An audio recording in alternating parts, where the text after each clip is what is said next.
What's up mga kosa?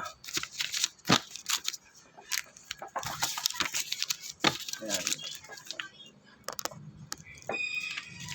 Gusto ko lang pakita sa inyo yung kinita ko sa YouTube at Facebook.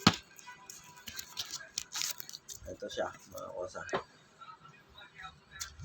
Ito ang kinita ko sa Facebook at YouTube.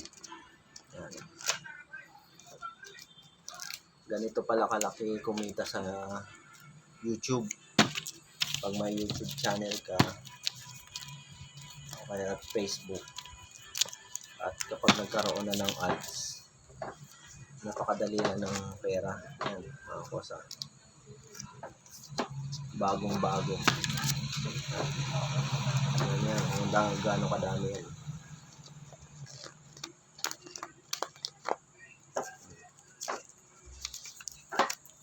Lang, share ko lang mga kosa. Baka may nangangailangan sa inyo dyan, pwede naman tayo mag-share. Bibigyan ko kayo nito. Share ko to sa inyo mga kosa. Share mo to.